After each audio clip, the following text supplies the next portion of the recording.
Right, GB News can exclusively reveal the full scale of the crisis in the Channel, with a maritime security source telling us that both French and British border controls are now completely overwhelmed.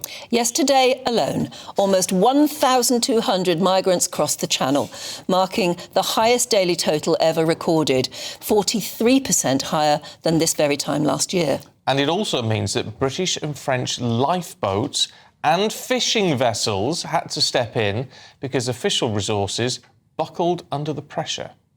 Well, let's get more with our Home and Security editor, Mark White. Morning, Mark.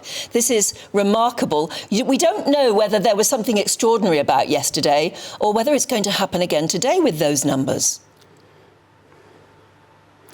Yeah, I mean, absolutely astonishing scenes. As I explained to you, really, what happened yesterday, I want to show you, first of all, images from our friends at the Press Association who were on the other side of the Channel and filmed as dozens, hundreds of migrants clambered aboard these boats on the beaches of France. You can see them there heading out. This is not far from Dunkirk, between Calais and Dunkirk. And they're waiting for what they call a taxi boat. So the boats come up from further down the coast. They come in to the shallow waters and people just wade out to those small boats. And you can see that boat there absolutely packed to the gunwales.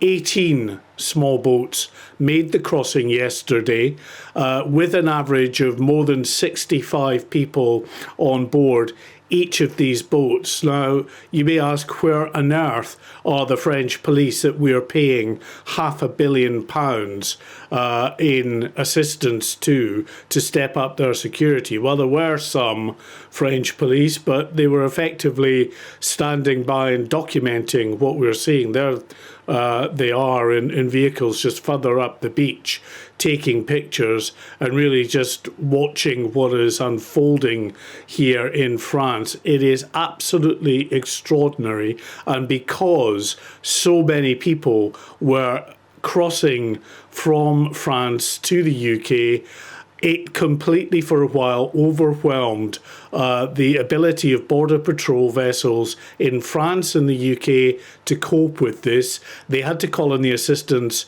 of lifeboats from France and lifeboats from the UK to help as well. And in addition to that, they were so overwhelmed at a time. There were emergencies, as is normal on a sort of a sunny day in the Channel, that were coming into the Coast Guard. A yacht that had got into trouble, that was taking in water, kayaks that had got into trouble.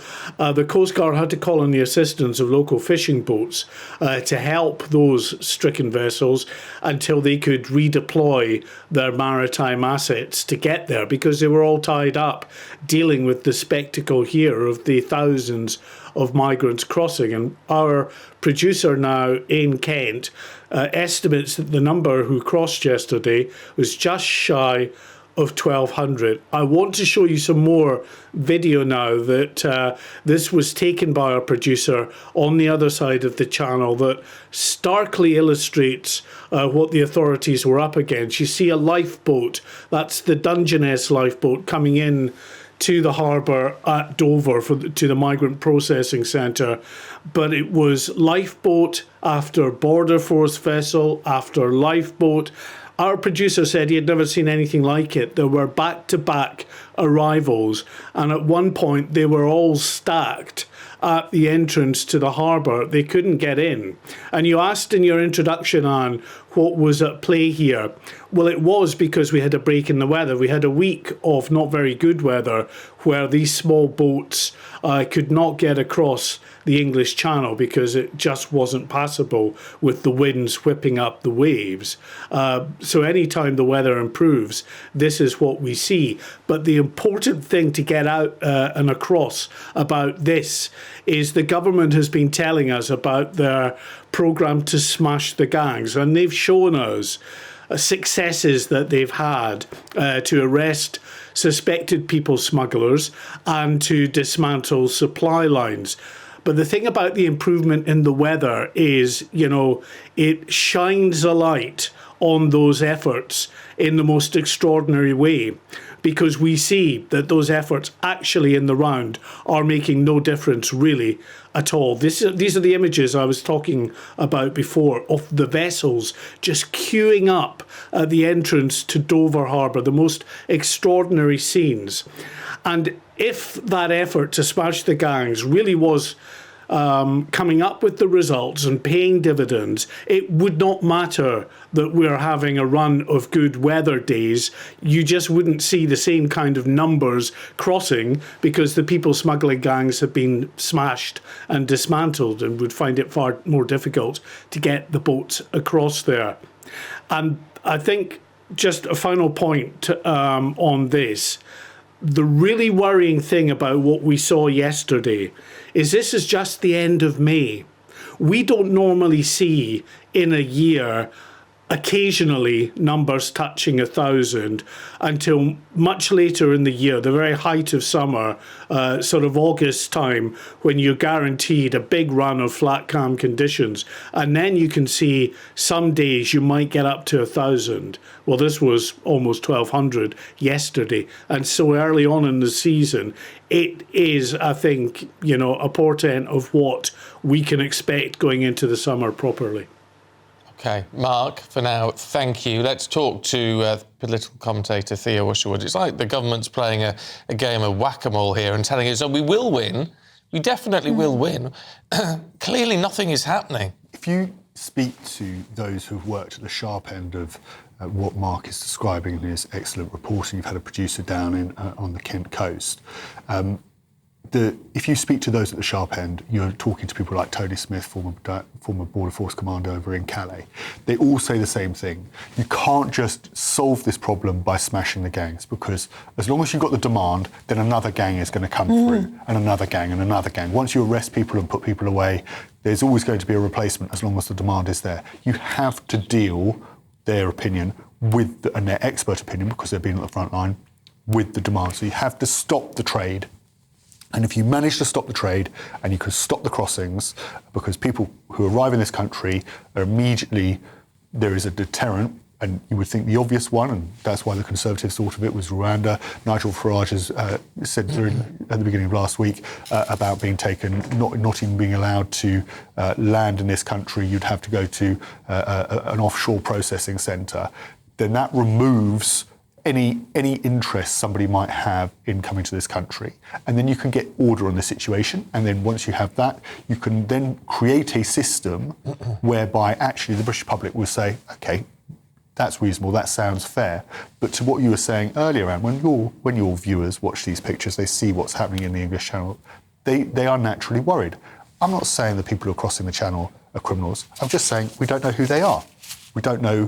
They often will come over undocumented. They'll come without their passports. We don't necessarily have the intelligence sharing with the countries of their countries of origin. So we don't know young men. There were, and I also saw some pictures from the Press Association. You can see them there of women and children as well. There is that particular photograph on the front page of the Sunday Telegraph, granted that they are all young men in that picture. But why, given that they are coming here illegally, and it couldn't be plainer to see, why aren't we treating them like criminals? We don't have there isn't the capacity within the system. And there's something like, I think, 1,700 detention places. We're talking, you had 1,200 arriving, your producer counted, arriving yesterday alone. There simply isn't the capacity within the prison system. There isn't the ability, we looked at, I think even the last government set something up in Manston, which was overrun and soon started festering diseases.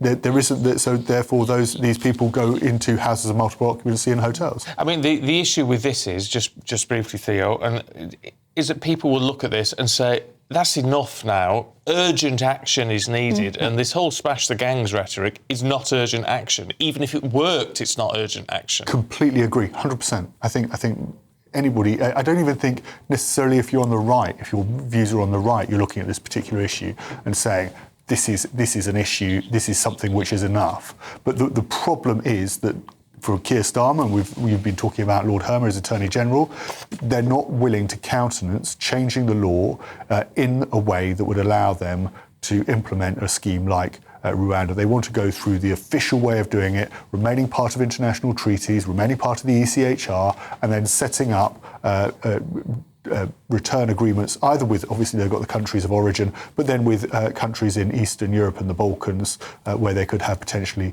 return hubs, and people would go to those. But we saw those are very difficult. Those treaties are very difficult to negotiate. He went all the way to Albania, stood on a podium with the Albanian Prime Minister, and the Albanian Prime Minister said, no, I'm speaking to Giorgia Meloni, not with me, thanks. So it will take time as well, but ultimately this is only, it feels like every Sunday or even every day of the week when you get these photographs, it's just an advert for Nigel Farage and Reform, because he's saying he's offering a different alternative that the Prime Minister is not willing to countenance.